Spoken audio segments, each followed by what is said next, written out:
Chapter 296. It's amazing, right?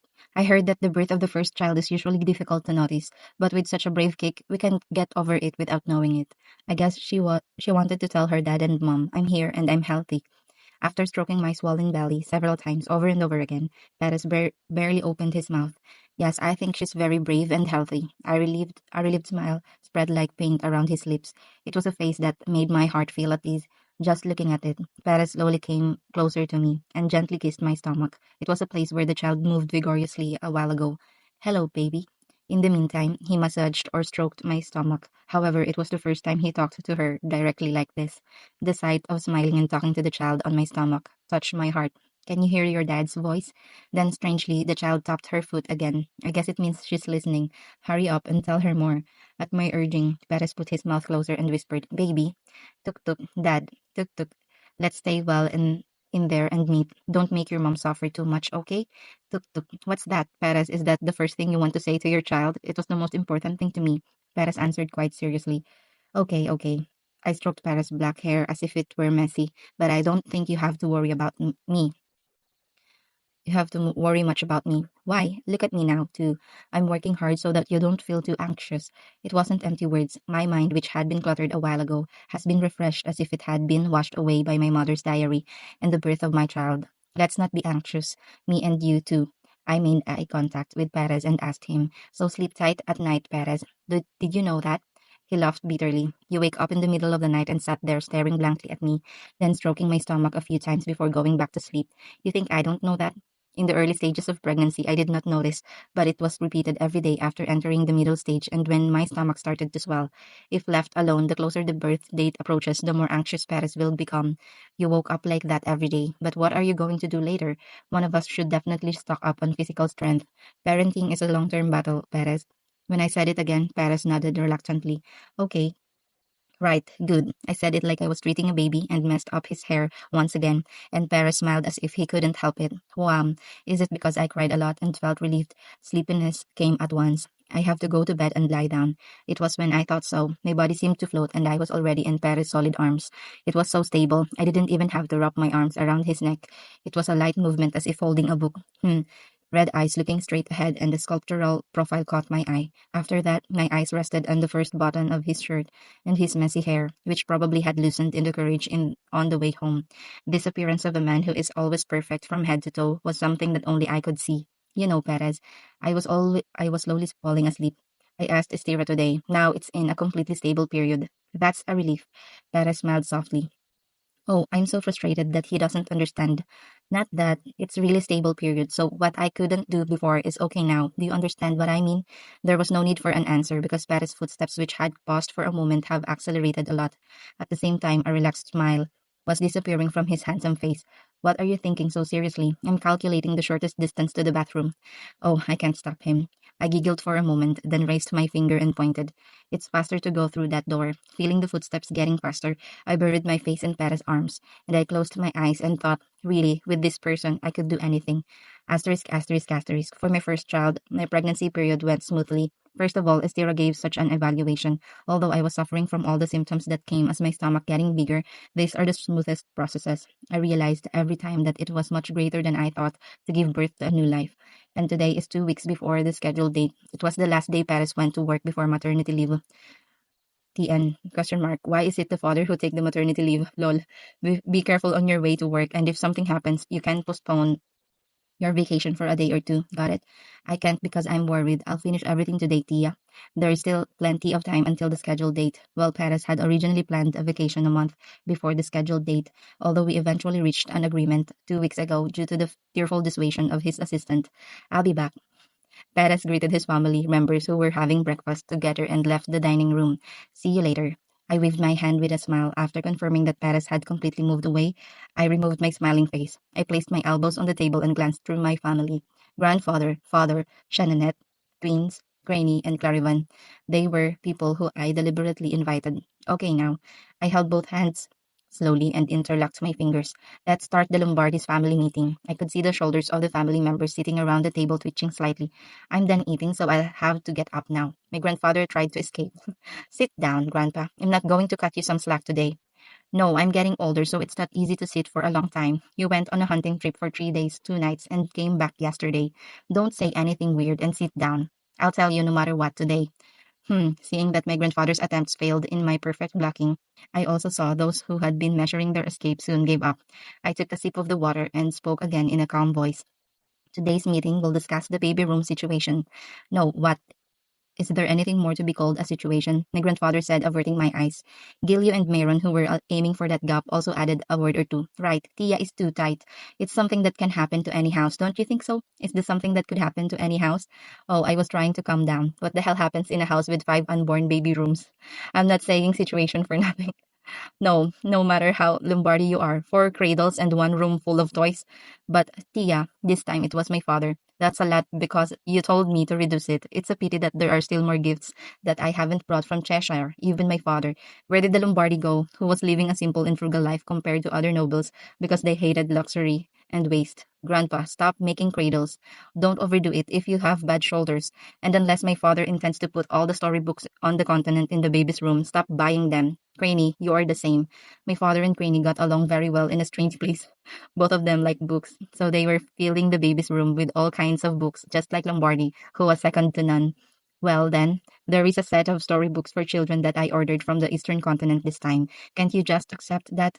Me too, sister. I ordered a storybook which the music box rotates when opened, but if you accept that. Okay, that's all. Next up were Shannonette and the twins. Thank you for preparing a lot of pure cotton baby clothes and handkerchiefs, Auntie. As expected, the experience were different, but now I have enough clothes. Yeah, I was just about to stop. Next. When the child is a little older, it is not too late to call in a designer to make it. Shannonette decides to move on. I opened my triangle eyes at the twins next to her. Gilio, Mayron, are you aware that the two of you are filling a room with toys? This is all for the baby who will be born. How boring must it be when there are no children of her age in the mansion? That's right. There should be a lot of toys to play with. We are all thinking about the baby.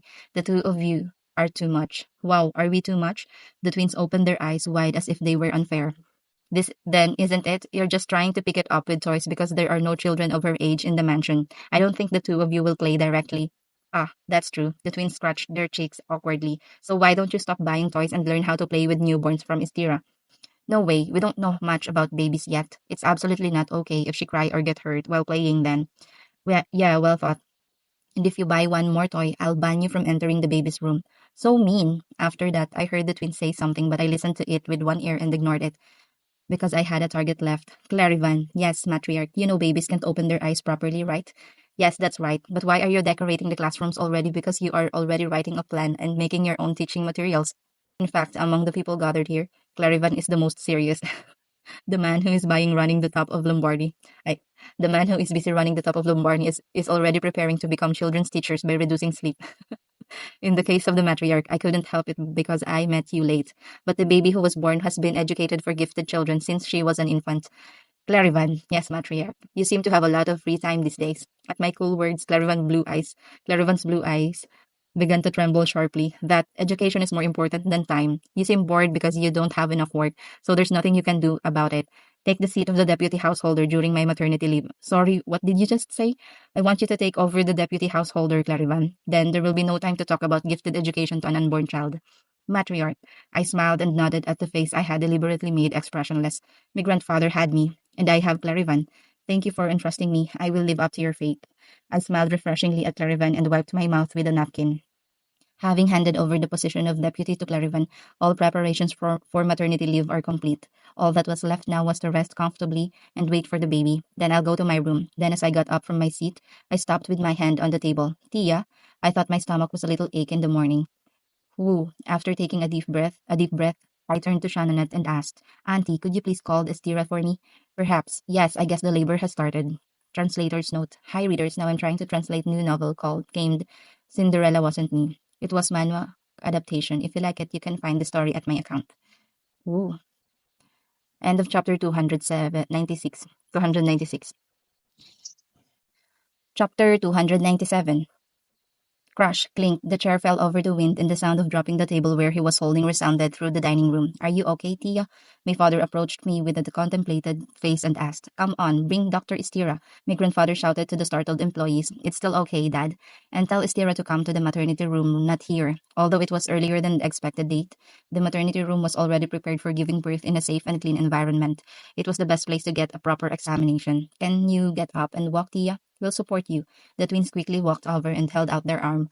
Normally, I would have refused and walked alone, but I'd better be careful because I don't know when the pain will come again. Thank you. When I arrived at the maternity room, escorted by the reliable twins, Estira was waiting for me there. From here on, I'll help the matriarch. Others, please wait outside. Estira said to my family members who were about to follow in as if possessed. Estira's words from now until the child is safely delivered are the law. I waved my hand to my family and said, See you later, everyone. In my case, it was a light greeting to lighten the mood. Rather, the faces of my family became more weeping. If you ever need anything, just tell me. Dr. Istira, please take care of Tia and the baby. My grandfather and Shananet said each word with a firm face. Don't worry too much, everyone, because I'm not sure if it's labor pain or not. That's what I said. It's labor. You must prepare, matriarch. Isn't that a bit too fast? Anyway, the baby will be fine after all development is over. That's a relief. Still, it would be best to feel the moon and come out. Who is your hasty personality resemble to? A sigh that could not be helped mixed with self-talk. Knock knock. Matriarch, this is Caitlin. Yes, come in. Caitlin, who entered the drawing room of the maternity room, asked me carefully, Should I send someone to His Majesty now? All right, that's right. I was so distracted that I forgot about Paris for a moment. After all the labor pain come on the day before his paternity leave, an upset face was drawn automatically. Yes, please, Caitlin. I looked outside while looking at Caitlin's back, leaving the maternity room at a quick pace. It's raining a lot. The sky had been hazy since morning, and suddenly it was raining like a downpour. Paris, will he be okay? He'll come running as soon as he hears the news. I murmured, soothing the child who was listening. Let's wait patiently until your father comes. Got it? Asterisk, asterisk, asterisk. I'm sorry, Your Majesty. Looking down at the royal coachman, who was holding his head down, Paris quietly frowned. Today has been a strange day since the morning. His dream was strangely disturbed, and he accidentally broke a bottle of perfume in the bathroom. He didn't want to leave Tia's side because he felt uncomfortable, but he had no choice but to finish preparing for maternity leave. In the end, he had to depart for the imperial palace with a heavy heart. However, from the middle, it rained so hard that the coachman could not distinguish it, and eventually the wheel of the carriage fell out. With the destination, the central palace was within walking distance. I'm sorry, it was my fault for neglecting the management. He found the coachman was usually hardworking and good at driving horses. It was fortunate to arrive safely at the imperial palace through such pouring rain. I'll bring another carriage. A knight escorting the carriage approached and bowed his head. Okay, let's go get the carriage. Paris hurriedly got off the carriage and said, I want to walk alone, so don't follow me. He was going to walk a little through the imperial palace to get rid of this strange feeling. So he moved as he could for a while. It was still raining, but he didn't care. However, the walk that started to empty his mind took longer than he expected. It was because he was walking through the vast forest of the imperial palace. He didn't know how much time had passed. Only long after that, Paris headed toward the central palace. However, his heart that was not refreshed was as heavy as his robe soaked in drizzle. I must return to Lombardy quickly. In the end, it was when Paris who made that decision stepped on the boulevard in front of the central palace. Your Majesty, Lignite Lumen, who was standing on the other side, found him and started running. This is an emergency message from Lombardy, the Matriarch Lombardy. There was no need for further explanation. Perez started sprinting to the ground as it was. Today he should not have left the Lombardy mansion. He should have stayed by her side. We have a carriage ready, Lignite shouted, but Perez did not get into the carriage. Instead, he grabbed the reins of the horse at the forefront and ordered it.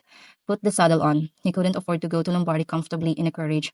As he had been an assistant to Perez for a long time, Lignite moved quickly. He skillfully separated the horse from the carriage and placed an emergency saddle over it. After that, as soon as Lignite stepped back, Perez slipped into the horse, and he began to run as if the horseshoe had scooped out soft ground. Ah, of all things. Lignite, who was quick to prepare his own words, looked up at him and sighed, as if when it had been looking for it, heavy rain was pouring again in the dark sky.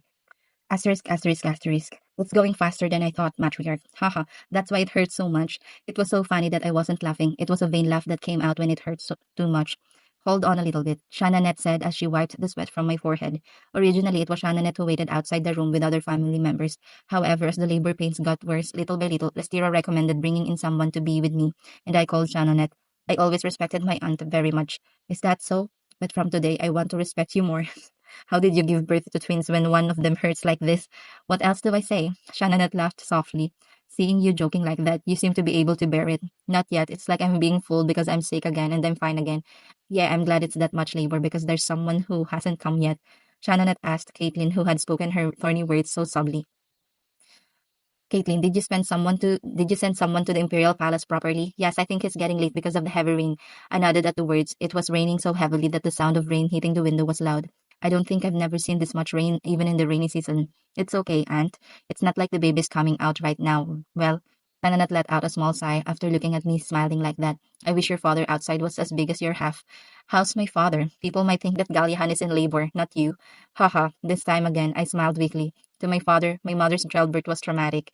But now that I'm giving birth to a child, he must be worried. Moreover, he is my father who has always been weak minded. It will be difficult for my father too. It was hard. Shan did all the hard work that day too. Shannon had wiped the sweat that was seeping out again and clicked her tongue. Then she said, "So you don't have to act to be okay, Tia." Ah, I was speechless for a moment, but soon I shook my head. I'm fine. I meant it. I was really fine. The pain was not so severe yet, so it was bearable. Caitlin, Estira, and Shannonette were also around, so I really do. It's okay. Knock knock. A low knock rang through the maternity room. Tia, a familiar voice called my name. Caitlin quickly opened the door. At the same time, the smell of a mixture of water and soil hit me. Paris stood at the doorway, dripping water from his black hair. Translator's note. The next chapter will be tomorrow. I need to sleep now. End of chapter 297. Chapter 298. Translator's note. Readers, let's say thanks to Ishida Keiko, who provided the Ross, and also thanks for your comments in the previous chapters. And the moment I saw that, something choked up. Why are you just got here? Tears flowed without stopping. I'm sorry, I'm sorry. Perez, who was soaked with rainwater and soil, repeatedly apologized without even entering the maternity room. But I think that was enough. As if the tension was relieved, the strength in my body was lost, and my hands began to tremble. Only then did I realize the meaning of what Shannon had said. Oh, it wasn't okay. I was just holding on until Perez came. I've been waiting for you, Perez. Every time I looked out the window saying I was okay, I was waiting for this person to come. Estira blocked the gap between me, who was crying so much, and Perez, who was looking at me, standing like a nail. The door cannot be left open for so long. So get ready, Your Majesty. I'll be right back, Tia. Perez kept that promise in such a rush. His new shirt had the hem stitched in a mess, and he was barefoot because he couldn't even wear shoes. Poof. I laughed even when I barely stopped crying. You can go and wear your shoes. No, I won't leave you anymore, Perez said and quickly held my hands. Whether he was washed with hot water or as soon as it was urgent, his body that touched my skin was hot. I was worried that his skin might get damaged, but I was relieved by the warmth. I feel really good now because you are by my side. Perez kissed the back of my hand instead of answering. His eyes were full of worry and anxiety towards me. I smiled brightly at such Perez. I think I can do it really well. Maybe I shouldn't have said that. Soon after that, the labor pains began. No, it seemed that way. My memory was sparsely cut off, so I couldn't remember it well, so I was just guessing. But what's left in my head, Matriarch, a little more. Estira, who has been shouting like that over and over again. Oh, me who couldn't even groan properly because of the pain. Tia, please, Tia. There was only the presence of Perez, who never left my side for a moment, and I think I heard a baby cry from a distance. It was when I was thinking so dazedly between consciousness that came and went like a flickering light bulb. Tia, with a voice calling me from Perez. Something was placed in my arm. I pushed up my eyelids, which were heavier than when I had been working all night, and managed to open my eyes. Ah, I couldn't speak. There was a child in my arms. Every time the little limbs moved, it was hard to breathe. When I carefully swept her hair, the soft curly hair that touches my fingertips was softer than a feather. Oh, hello, baby. Oh, hello, hi, baby. When I greeted her with such a trembling voice, her round eyes looked up at me. She had green eyes that resembled me. Paris kissed my hair and whispered, my daughter is so pretty, Tia. She looks just like you. Daughter? Yes, she's our daughter. Drip. Tears flowed down. I quickly wiped my tears off in case if it might fall on the child and asked, She has 10 fingers and toes, right? She's healthy, right? Yes, she's very healthy. Thank God, that's a relief. As long as she's healthy. There was nothing more to wish for. Great job. You worked hard, Tia. The voice of saying that was also trembling. When I barely took my eyes off my daughter and looked at him, Paris' eyes were wet. I tilted my head to kiss his red eyes and gently pressed my forehead to his. Paris, I made a name. After decided that the child's name was decided by me and the middle name was decided by Perez, I came up with numerous names. I made a large vote for boys and girls, but I couldn't summarize the candidate easily. I was worried about what to do if I couldn't give her a name for a few days. Overshadowing the concern, the name was decided the moment I saw the baby's face. I looked at her, who was still looking up at me, and pronounced it carefully. Merdin. Do you know it's your name? Merdin blinked her eyes once. Merdin. Paris put a soft smile on his lips and stroked the tiny Merdin's hair with his large hand, and he spoke in a low voice. Merdin, I will give you the land of Tigria. Tigria. It was the widest and most fertile meadow among the imperial lands located in the south. I kissed her soft forehead and tried to call my daughter's full name one by one.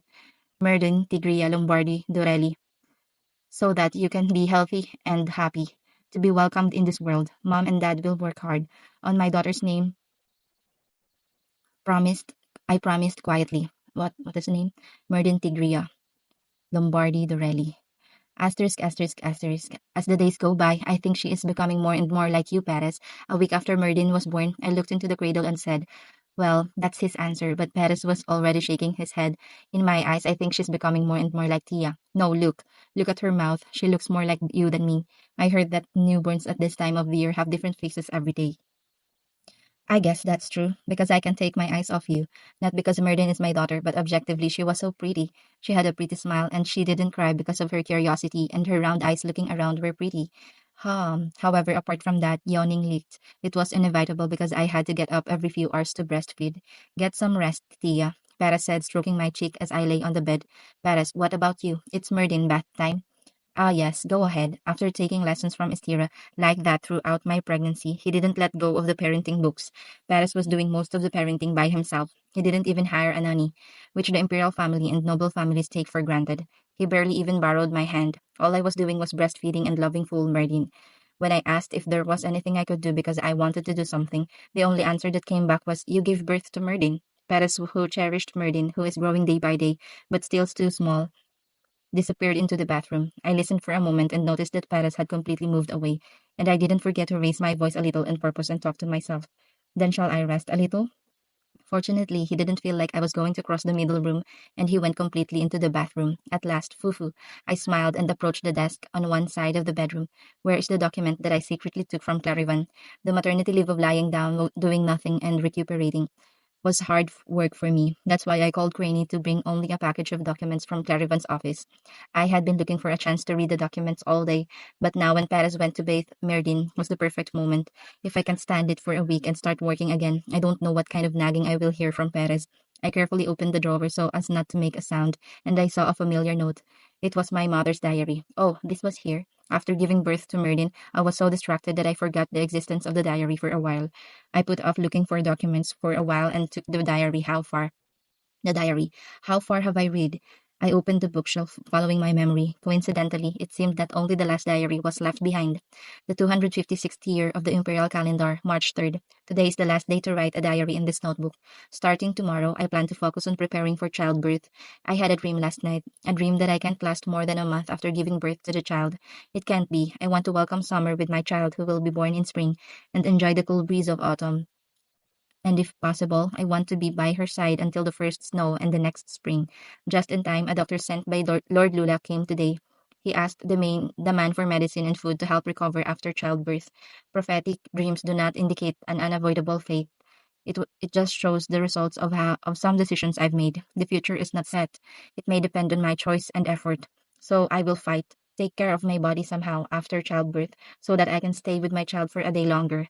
My mother kept the words written in her diary because she stayed by my side for almost a year, not a month. She fought fiercely for me. Thank you, mother. The end. Oh, tears. Inevitably, my throat was choked. I'm going to cry again. After giving birth to Merdin, I shed more tears. I tried to cover the diary in a hurry, but accidentally, the front page of the note unfolded. It was a place I hadn't thought of taking a look at when I first got it, and there was a short note left.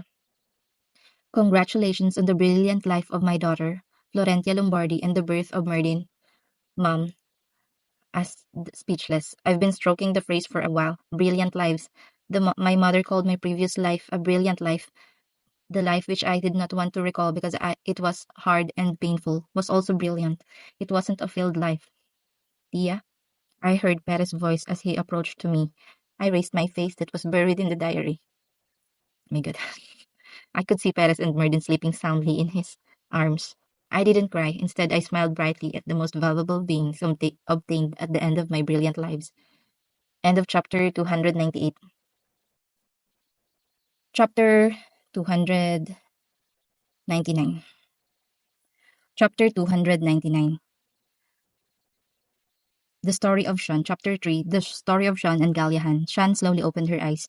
Tears flowed down the wet corners of her eyes. Oh, a dazed exclamation flowed in the room where the warm sunlight permeated. Looking up at the familiar ceiling, Shan wrinkled her face. Oh, that dream again. She muttered and wiped away the tears with her hands full of irritation.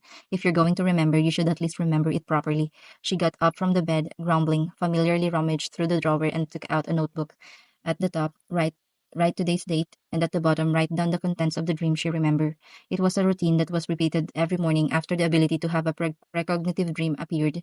Usually, she would have written down the contents of her dream for a long time, but today Shan only scribbled a few short words under the date: Florentia Lombardi and the Green-Eyed Man. After writing down there, the quill, which had been moving roughly, stopped, and she carefully added one word: Florentia, Lombardi, and the Green-Eyed Man, handsome. Looking down on it with satisfied eyes for a while, Shan put down the quill and muttered annoyedly, digging through her hair blade. Ah, I think there was something else. Her ability was outstanding. She always saw an accurate and detailed future through her dreams, and it has never been wrong. But really, occasionally, except for a few words, there were times when she dreamed that her mind was erased neatly. Strangely, I dream more often after my coming of age ceremony last year. Shan quick squinted her eyes at the long letters she scribbled. What the hell is this? It keeps coming up in my dreams. Florentia, Lombardi. It seems to be a name. No matter how much I searched the village, I couldn't find such a name. That was the problem. The dreams Shan dreamed of have always been related to the villagers. However, this ambiguous dream, which leaves a feeling of discomfort every time, did not seem to have anything to do with the village, no matter how much she thought about it. And there was one more reason she was so sure.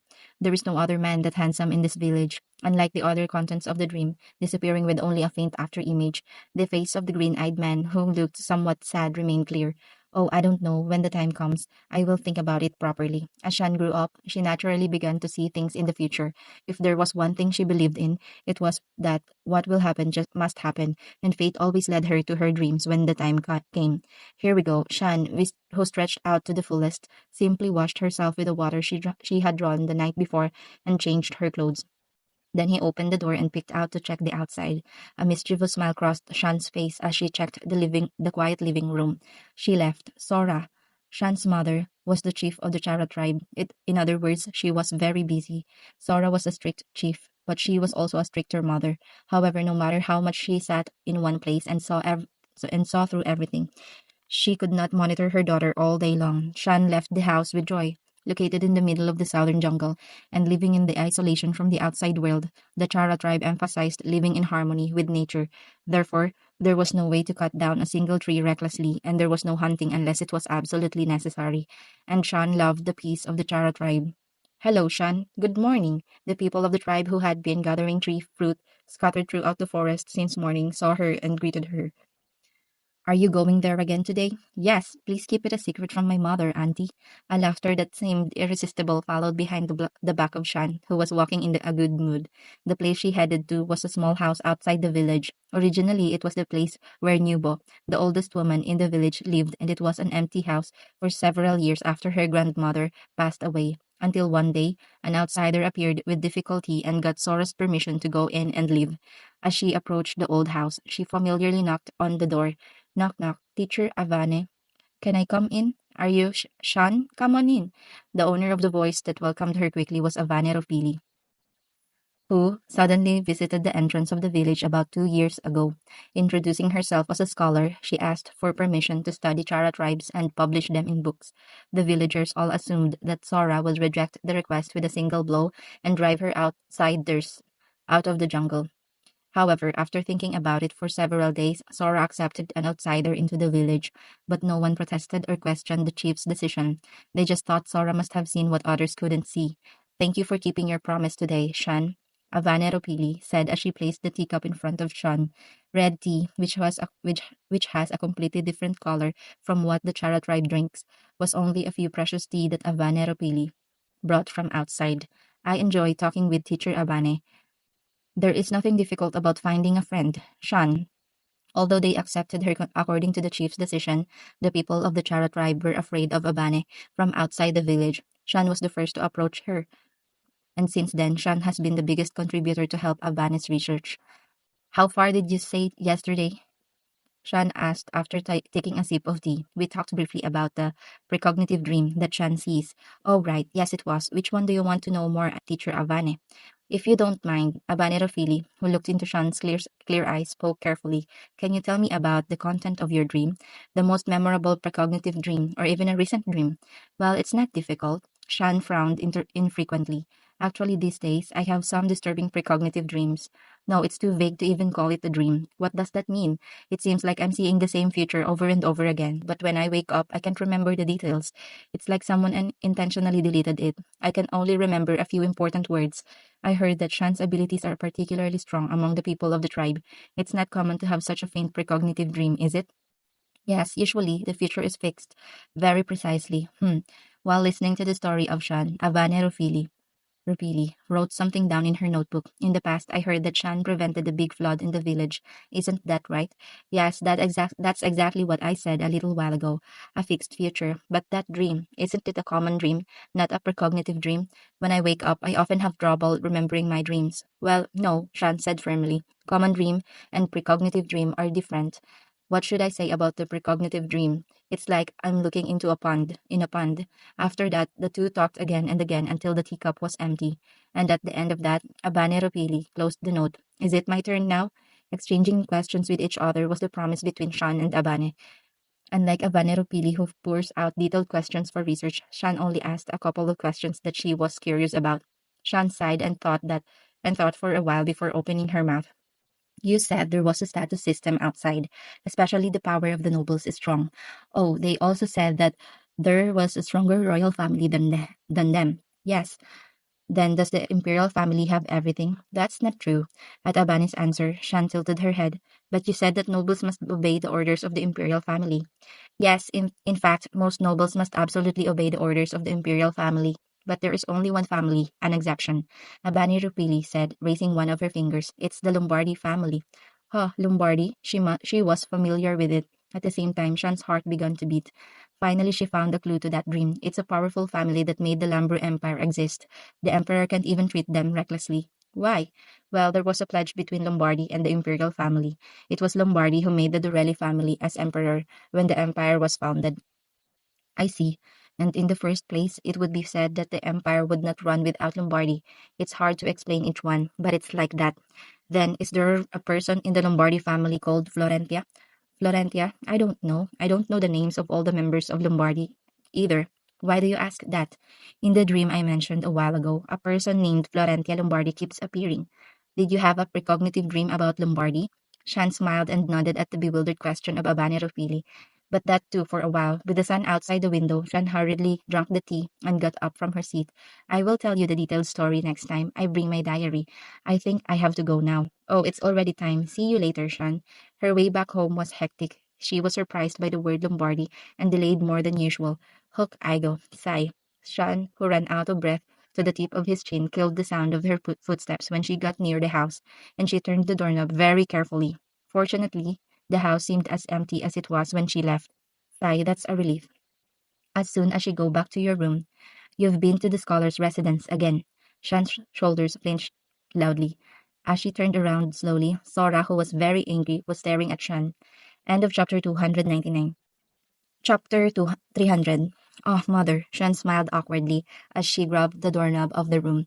Are you back? She tried acting cute in her own way, but it didn't work at all. Shan, yes, mother. I've told you so many times, don't interact with outsiders anymore. That's right, I did. Sora did not ban the meeting between Shan and Abane from the beginning. Rather, unlike the villagers, she was secretly proud of Shan, who took an interest in outsiders. Even it was Sora who recommended to go and talk. It was about 3 months before her attitude changed. Suddenly, one day, Sora completely reversed her attitude toward Abane Rufili. I don't quite understand, mother. Why do you keep saying no? In the end, Shan honestly said what she thought At first, I thought my mother saw something about Abanerophilia. Maybe she's someone who's different from the outside. So Shan was also wary of her for a while. But Abanerophilia is a good person. She's full of passion for research, so there's no time for her to squeeze into other thoughts. So, if there's a problem, it's not her, it's me. It will be. Shan stared at Sora's face and said, "What the hell did you see, mother?" And she saw Shan. Sora's eyes, which had been expressionless just before, turning her head as if avoiding gaze, shook once. "Don't talk nonsense, Shan," Sora said, smirking and clicking her tongue. "You are also my daughter, but before that, you are a member of the Chara tribe. You just have to follow what I say. Don't ask or argue, just follow my mother's order." Anger began to permeate into Shan's voice. "Follow unconditionally. It's not like Sora, who is the wisest leader who has never led the Chara tribe." Bang! Eventually, Sora hit the floor hard with the cane she was holding. Then she turned toward Shan and shouted loudly, "Tell me if you want to know why. You are the child who will inherit this tribe after me. Do you know what the Presbyterian Church is saying about getting along with outsiders?" Sora's hazy eyes were filled with anger. "If you keep going like this, your future could be at stake." There was silence. Shan shook her head as she slowly lowered her head. It looked like she was repenting, but after a while, Sora realized that her guess was wrong, as she raised her head again and saw her daughter's frown. "That's not it." Shan spoke quietly. "You're lying now. Lie." Sora's hand holding her cane flinched at the word. The leader's position is inherited by the strongest and most capable person of the time, and there is no one who can surpass my ability to see the future. The Presbyterian Church knows this very well, so they can't rebel against my mother.